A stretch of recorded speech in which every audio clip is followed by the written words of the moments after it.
এই মাত্ৰ মই নিউজত চালোঁ, মই সঁচাকৈ মই আনন্দিত আৰু গৌৰৱ অনুভৱ কৰিছোঁ।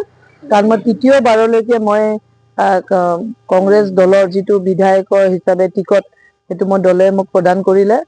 মই মোৰ হাইকমাণ্ডক ৰাহুল গান্ধী ডাঙৰীয়া, লগতে প্ৰিয়ংকা গান্ধী ডাঙৰীয়ানী, খাৰ্গে ডাঙৰীয়া, লগতে আমাৰ গৌৰৱ গগৈ ডাঙৰীয়া, সকলোকে মই আন্তৰিক ধন্যবাদ জনাইছোঁ যে মোৰ ওপৰত যথেষ্ট বিশ্বাস আৰু আস্থা ৰাখিছে দলে।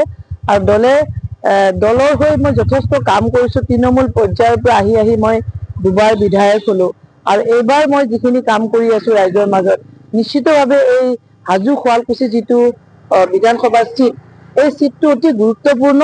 কাৰণ এই চিটটোত পবিত্ৰ আমাৰ তীৰ্থভূমি হয়গ্ৰীৱ মাধৱ আছে, ইয়াত পোৱামক্কা আছে, আৰু লগতে শুৱালকুছিৰ দৰে বস্ত্ৰ নগৰী যিটো বিশ্ববিখ্যাত এখন নগৰী আছে।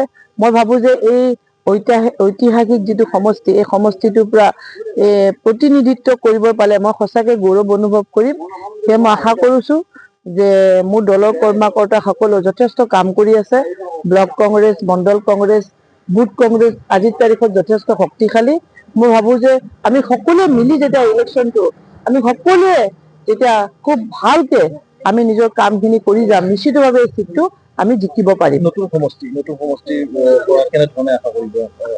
নতুন সমষ্টি এইটো কাৰণে ডিলিমিটেশ্যনৰ পিছত এই সমষ্টিটো এটা নতুন ৰূপ পাইছে। আগৰ হাজো অলপ পৰিৱৰ্তন হৈ ইয়াত নতুনকৈ শুৱালকুছি ব্লকটো সংযোজন হৈছে। মই আশা কৰোঁ যে নতুন এজন প্ৰতিনিধি, ৰাইজেও ভাল পাব এজন নতুন প্ৰতিনিধি বাছাৰ কাৰণে। আৰু নতুন প্ৰতিনিধিজন যিটো যোগ্যতা, ৰাইজে সেইখিনি বিবেচনা কৰিব।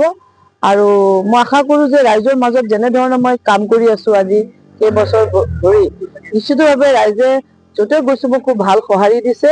আৰু নিশ্চিতভাৱে সেইধৰণে আমাক ভোটো দিব।